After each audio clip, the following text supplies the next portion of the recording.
Assalamualaikum warahmatullahi wabarakatuh. Perkenalkan, nama saya Nanda Tiara Sari dengan NIM 2024 100 601 111. Halo teman-teman semuanya, selamat datang di video evaluasi pembelajaran matematika. Pada video kali ini, kita akan membahas tentang perbedaan 3 jenis asesmen dalam pembelajaran, yaitu Assessment of Learning, Assessment for Learning, dan Assessment as Learning. Materi ini penting banget loh untuk dipahami, terutama bagi calon guru, karena berkaitan langsung dengan bagaimana kita menilai dan membantu perkembangan belajar siswa. Baik, kita mulai. Sebelum ke materi intinya, saya akan menjelaskan yang pertama mengenai pengertian asesmen terlebih dahulu. Asesmen adalah proses sistematis dan berkelanjutan untuk mengumpulkan, mengolah, menganalisis, dan menafsirkan informasi tentang proses serta hasil belajar peserta didik, guna untuk mengetahui tingkat pencapaian tujuan pembelajaran dan sebagai dasar pengambilan keputusan dalam pembelajaran. Baik, selanjutnya yakni tujuan asesmen. Tujuan asesmen adalah untuk memperoleh informasi yang akurat tentang proses dan hasil belajar peserta didik, sehingga dapat digunakan untuk meningkatkan kualitas pembelajaran dan mengambil keputusan yang tepat. Yang ketiga yakni fungsi asesmen. Fungsi asesmen dibagi menjadi 3, yakni yang pertama fungsi diagnostik, di mana fungsi diagnostik ini untuk mengetahui kelemahan siswa dan kesulitan belajar yang mereka alami dan dilakukan di awal pembelajaran atau selama pembelajaran itu berlangsung. Dan yang kedua yakni fungsi formatif, di mana fungsi formatif ini digunakan untuk memantau perkembangan belajar siswa dan dilakukan selama proses pembelajaran itu berlangsung. Dan yang terakhir yakni fungsi sumatif, di mana fungsi sumatif ini berguna untuk menilai hasil akhir pembelajaran siswa dan dilakukan di akhir pembelajaran berlangsung. Baik, kita mulai dari materi intinya, yakni mengenai pendekatan asesmen. Yang pertama yakni assessment of learning, yang kedua assessment for learning, dan yang ketiga assessment as learning. Assessment of learning adalah penilaian yang dilakukan di akhir pembelajaran untuk mengetahui sejauh mana peserta didik telah mencapai tujuan pembelajaran.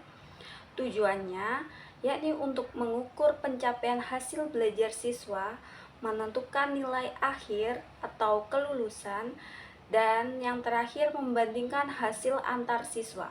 Ciri-cirinya yakni dilaksanakan di akhir atau akhir bab, akhir semester, dan akhir tahun.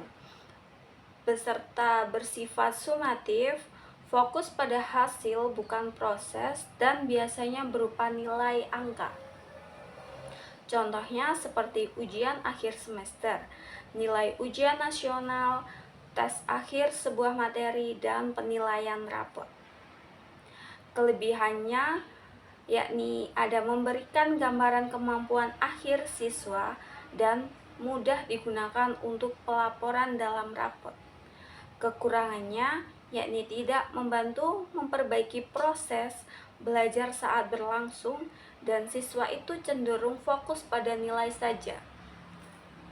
Selanjutnya kita masuk ke asesmen yang kedua, yakni assessment for learning. Assessment for learning adalah penilaian yang dilakukan selama proses pembelajaran berlangsung untuk membantu siswa memperbaiki pemahaman mereka. Tujuannya yakni untuk mengetahui kesulitan siswa saat belajar dan memberikan umpan balik atau feedback serta memperbaiki strategi seorang guru. Ciri-cirinya yakni dilakukan secara terus-menerus, bersifat formatif, fokus pada proses belajar, dan ada umpan balik dari guru. Contohnya seperti kuis di tengah pembelajaran, tanya jawab di kelas, tugas latihan harian, serta diskusi kelompok. Kelebihannya yakni membantu siswa itu memahami materi lebih baik dan guru juga bisa langsung memperbaiki pembelajarannya. Kekurangannya yakni membutuhkan waktu lebih banyak serta perlu keterampilan guru dalam memberikan feedback. Sekarang kita lanjut ke asesmen yang terakhir, yang ketiga yakni assessment as learning. Assessment as learning adalah penilaian yang melibatkan siswa secara aktif untuk menilai dan merefleksikan proses belajarnya sendiri. Tujuannya untuk mengembangkan kemampuan berpikir kritis, melatih kemandirian belajar, membantu siswa mengenali kekuatan dan kelemahan dirinya sendiri. Ciri-cirinya yakni siswa menjadi pusat penilaian, bersifat reflektif, melibatkan self-assessment dan peer assessment, dan fokus pada kesadaran belajar.